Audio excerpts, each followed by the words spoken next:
Hey y'all, here's how to make these three beautiful crafts using natural materials from your yard as well as some upcycled materials. So to start off, we're going to make this cute little watering can using old zinnia stems and an old can. So this was just one of those small tomato sauce cans that I cleaned out and took the labeling off. And I went and picked these old zinnia stems from my garden. Just be sure to check them over for bugs or mildew. And just to ensure they are clean for indoor use, you could gently wipe them down or soak them in 4 parts water and 1 part vinegar, or you could also bake them in the oven on a low temperature for 30 minutes. And you can also use sticks in place of this. I just personally prefer the zinnia stems because they're super easy to cut and they have the perfect look for rustic natural decor. So at first I'm just trying to get the size of it by lining it up with my little can and then just trimming each of my zinnia stems down to that size. Some of them are super easy to cut and some of them are a little harder, but you'll also have pieces flying everywhere as you're cutting them. And then I just take my hot glue gun and create a few little lines of hot glue so we can go ahead and place our zinnia stems directly to the can. And the great thing about these stems is that they are more flexible than sticks usually are, so you can bunch them together a lot easier to fill in all those spaces so that you don't see the can through it. And you'll just repeat that process all the way around the entire can. And once you have them all placed, you may notice that they're not all evenly cut, so you can go back in and trim those up if needed. So now that it's completely covered, we can add our little spout for our watering can. So I cut the end of my zinnia stem at an angle on the bottom, just so it'll fit better when we go to glue it to our watering can. So I just added a little hot glue there and then just hold it for a few seconds so it'll go ahead and secure it. And now we're going to add another little support beam right on the top and also give it more of a watering can look. So I'm just wedging that in there with a little bit of hot glue. For the sprinkler head for our little watering can, I'm just using a button for that. I was going to use this darker brown button, but I decided a lighter one would just look better with the overall theme of this. And you can see how cute this looks so far, but now we got to add our little handle to it, so I'm using this wired twine. You can usually find this at Dollar Tree. And I'm just taking 2 pieces of this and I'm going to twist them together to kind of give them a little bit of a braided look. I just thought that would be really cute and would be perfect for this. So now to attach it, I'm just adding a little hot glue and I'm going to try to wedge it a little bit between my 2 zinnias right here on the side, and then just add a little extra glue for extra support. Now you could just trim off the end of this right here, but I'm just going to tuck mine underneath because it doesn't affect how it sits down on the table. So now that we finished this, all we have to do is add some floral to it, so I thought this yellow floral from Michael's would be perfect for this. I also mixed in some light pink floral. I think it's perfect for spring and could even be kept up through summer as well. You could add some little extra embellishments if you prefer, but I just wanted to keep mine kind of simple. But I think this turned out so cute and I think it's perfect for rustic natural decor. Now for our next craft, we'll be making this beautiful fabric butterfly.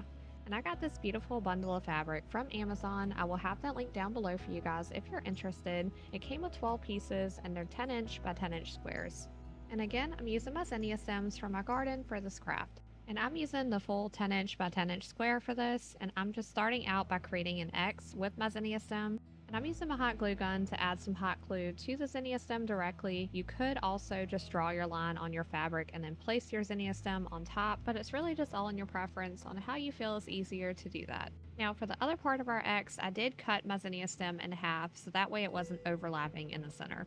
And this is just creating the basic shape for our butterfly. Now you're just going to keep adding your zinnia stems to create your butterfly shape. And this was my first time making this. This was an idea out of my head, so there's no rhyme or reason for the order that I'm going in with attaching these. So I'm just gradually adding more and more zinnia stems until I create a butterfly shape.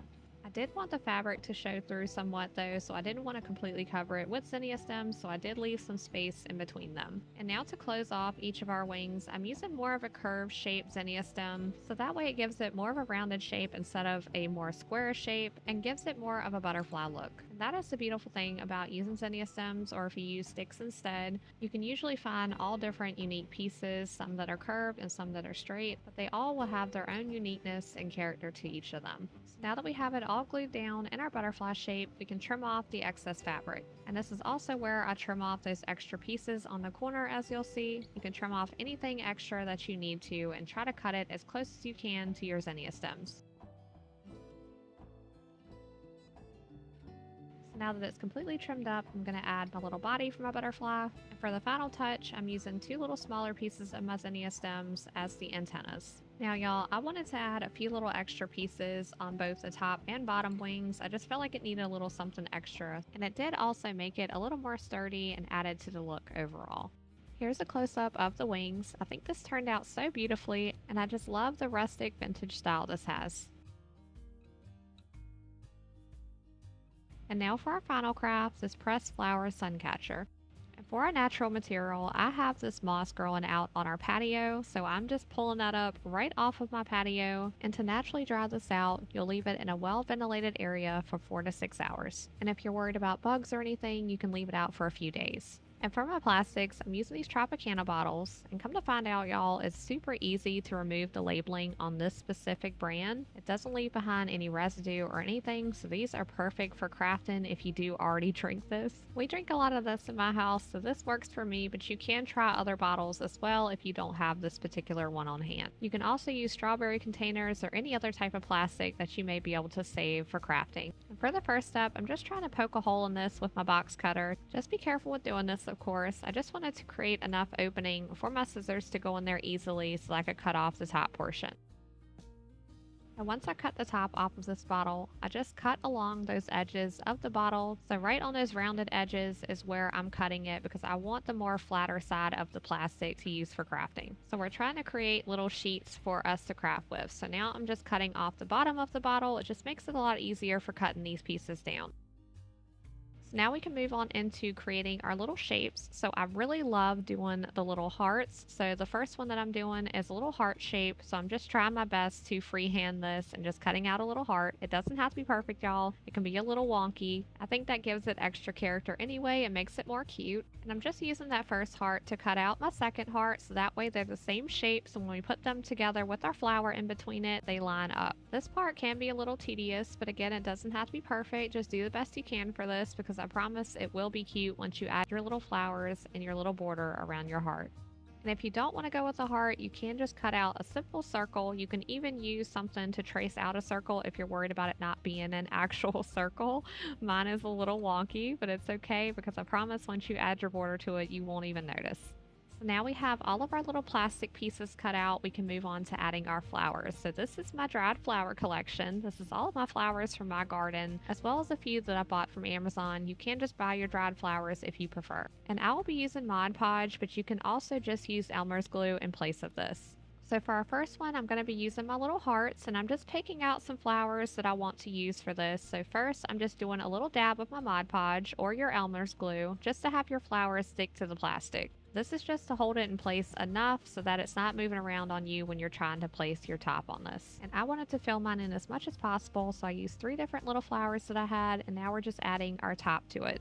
And you'll just hold that as secure as you can until we glue those edges. But before that, I'm going to add a little hanger to mine. You can do this now or you can do this after you've glued the edges. It really just depends on what's easier for you. And now we're going to start gluing those edges. So we're going to do this part by part so that we can add our moss to it. And if you don't like the moss border, I do have 2 other alternative ideas coming up in the video that you can use instead. So while your hot glue is still in a liquid state, you're just going to gently press on little pieces of moss to stick to that. Hot glue is generally sticky even when it's not super hot, when it's not straight out of the hot glue guns. You can give it a minute after you've added it around the edges to stick your moss to it. Once you've added all of your moss, you can trim it up a little bit if needed, and it's complete. So now for our second option of a border that you can use, first I'm adding my little sunflower to my little circle, and I'm just trimming off the petals a little bit so it fits within that.